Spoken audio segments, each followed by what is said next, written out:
Caseus. Knightfall. Chapter 8. Caseus' rage knew no limit as he threw himself at Skywalker. Blades clashed in a flurry of blue and green. That voice called to him, telling him to stop, not to give in to his anger. He ignored it. He actively shut it down. He was seeing red. His inner fury burned with the intensity of 1,000 supernovas all blowing at once. He let loose all of his anger upon this traitor, this hero of the Republic. He would kill him. He would kill him without mercy. He would show him the same kindness he showed Sarah and the many lives of Jedi he had taken. None. Anakin was unfazed by these attacks, blocking every strike with unparalleled precision. As Caseus went for a strike to his head, Anakin caught his blade and pushed him backwards. Anakin was powerful, the most skilled Jedi of his age. This wasn't going to stop Caseus. Using the Force, he called one of Sarah's fallen sabers to his hand. This weapon, this would be the one he killed him with. It was only right. It was only justice. Activating the second weapon, he flew at Anakin in a frenzy of whizzing blades, striking at every possible angle. Anakin showed a brief glimmer of worry before pressing the attack again. His strikes fueled by anger and hatred. A hatred Caseus could feel. It was nothing compared to the hatred he now held for this so-called chosen one. Down below, Juro waited in the ship, comlink in hand. He was worried and confused. What had happened? What in the galaxy could have started all of this? No amount of thinking or rationalizing gave him any answers. Stay calm, R3. Don't worry about Caseus. I'm sure he's okay. I hope. Caseus continued to lash out in anger as his duel with Skywalker made its way to the outer terrace. The night sky darkened with clouds. Anakin spun his weapon, trying to bypass Caseus' defenses, but Caseus' mind was completely in the battle, parrying the strike before elbowing the Dark Warrior across his face, briefly staggering him. That one blow he landed filled Caseus with a devious joy. It was only a taste of what he'd be in for. Chosen one or not, I'll kill you. I will kill you. Caseus pressed the attack, swinging harder and faster as Anakin regained his composure, continuing to cut and swing towards Caseus' vital areas. Caseus could feel Anakin's rage growing. His strikes were becoming more unpredictable, one nearly slicing through his neck. Caseus leapt backwards, avoiding Skywalker's saber, and set out a powerful force push towards his attacker. It barely fazed him, as though he'd simply been met with a light breeze. The fight raged on. Despite his lust for revenge fueling him, Caseus was becoming overwhelmed. Sweat trickled down the bridge of his nose as he continued to defend himself. In a desperate attempt to break Anakin's defenses, Caseus threw his lightsaber at him, hoping to stop the onslaught for even a single moment. In one swift movement, Anakin swatted it away, sending it tumbling over the wall of the outer terrace to the ground below. Caseus was starting to lose his edge. He deflected every attack he could with Sarah's weapon, but now Anakin was laying into him with so much force and speed that he wasn't even able to attempt a single strike. He was holding on for dear life as he continued to defend. Their blades caught in a bind as Caseus stared into the soulless eyes of Anakin Skywalker.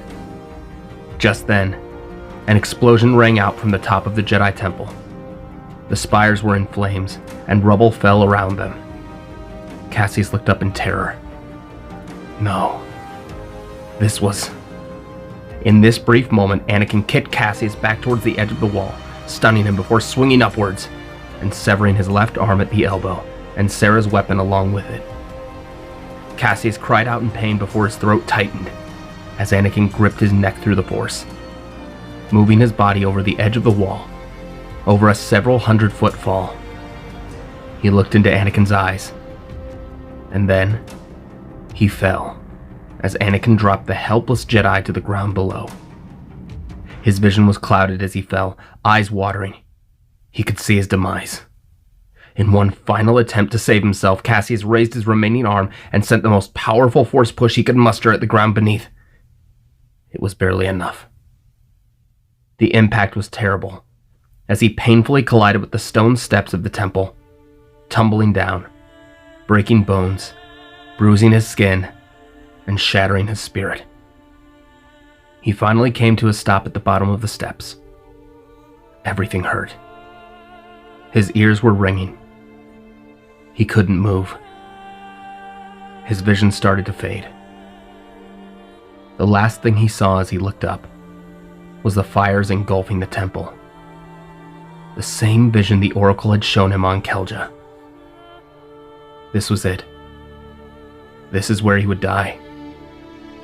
After what happened, he welcomed it, as his eyes shut and his breathing slowed. As Caseus lay dying, a squad of 10 clones came over to investigate the noise, aiming their blasters. You almost feel sorry for them. No wasting time. Make sure he's dead. Just as their fingers touched the triggers, shots rang out, and 2 of the troopers fell dead as the others turned to see what had happened. Jiro stood, his rifle smoking. Get away from him. Stand down, trooper. You are in violation of Order 66, and are therefore a traitor to the Republic. On your knees right now. No! You're the traitors. Look at what you're doing. This isn't what we were bred for. We were bred to be soldiers. Good soldiers follow orders.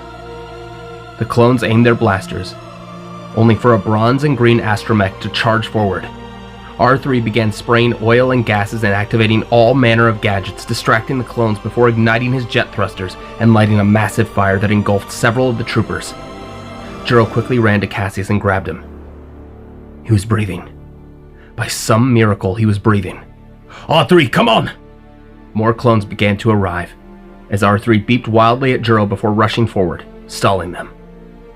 Jiro nodded to the droid and ran as fast as he could, carrying Caseus to his ship, stopping briefly to grab something from the ground. R3 used every gadget he had in his arsenal, stalling as long as he could, before his metal body was riddled with plasma bolts. His lights deactivated as the metal shell that was once R3 toppled over. Jiro got Caseus into the medical shuttle and hopped into the cockpit, blaster fire impacting on the hull. Flying into the air, he ignited all thrusters and flew towards the atmosphere. Down below, the clones called in several fighters to shoot them down. They had to jump to light speed quickly. There was an emergency medical station on board. He needed to act fast if Caseus had any hope for survival. Soon, clone starfighters began to fire upon the ship. Jiro evaded and did everything he could. The vessel had no firepower, and its deflector shields were outdated. They wouldn't withstand much damage. Their hyperdrive was almost prepped. Just another minute. They had to hold out. Just then, another blast rocked the ship, setting off an alarm. The shields were down. One more blast and they'd be done for. Jiro closed his eyes, embracing the inevitable, when the starfighters were suddenly blasted to pieces by a black Jedi starfighter. Jiro looked out the viewport. Before he could say a word, the starfighter was gone. He couldn't dwell on it. Entering coordinates, he quickly flipped the switches and the shuttle blasted to light speed. Safe for the moment, Jiro ran to the back and grabbed the limp body of Caseus, dragging it to the back and setting him on a table, listening for his heartbeat. It was there, but faint. His breathing was nearly non-existent, as Jiro hooked him up to several devices, utilizing everything he had learned as a medic. It felt like he was trying to resurrect a corpse. He did everything he could, using stim packs, shock pads, and everything at his limited disposal. Then, he heard a cough. Caseus was breathing, but completely unconscious. By some miracle of the Force, Caseus was stabilized.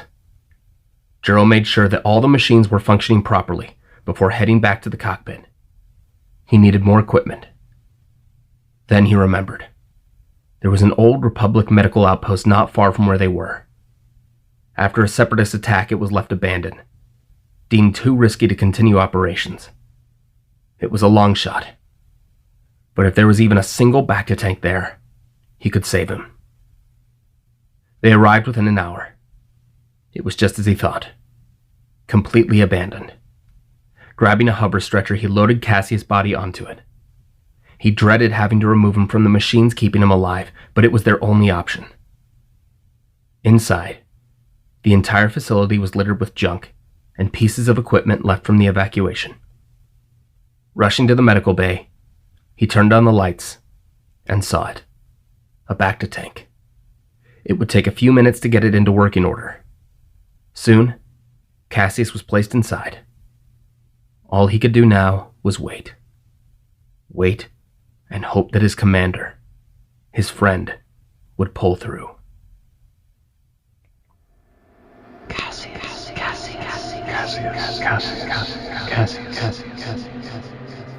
Caseus' eyes shot open.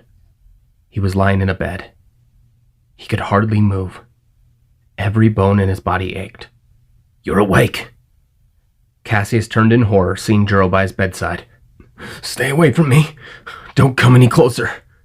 Juro stood slowly. Caseus, breathe. You're safe. Caseus looked around. Where am I? You're back on board the ship. I brought you to an old outpost past Onderon. As soon as you were safe, though, I had to get us out before we were tracked down. Caseus closed his eyes and looked down. His left arm was completely gone. He stared at it, expecting it to be there every time he blinked. How long have I been out? About 2 weeks, sir. Caseus sat up slowly. What's happened? Juro looked down sadly. A lot, sir. There's something you need to see. It was broadcast to the entire galaxy the day after what happened. Juro pulled up a holoprojector. A recording flickered to life of a cloaked, disfigured man standing before the Senate. Palpatine.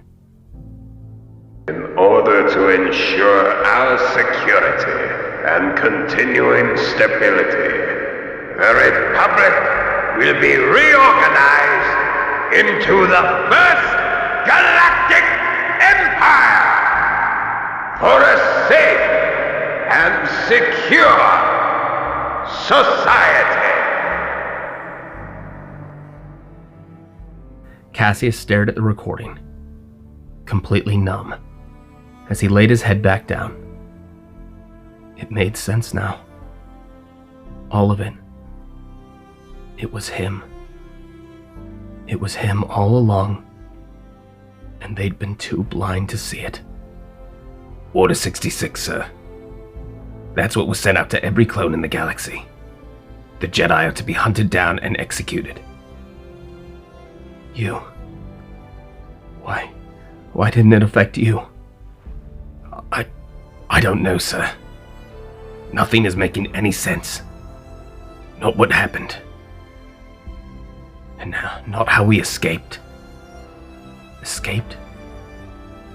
There was another ship as we were making our getaway. A Jedi craft. It gave us the cover fire we needed. That's all I know. Caseus stared at the ceiling. And the other Jedi? Juro looked down in sorrow. I'm sorry, Caseus. Caseus stared into space. It was over. Gone. They were all gone. There was nothing left. Nothing to be done. He should have felt sad. Or angry. But all he felt was nothing.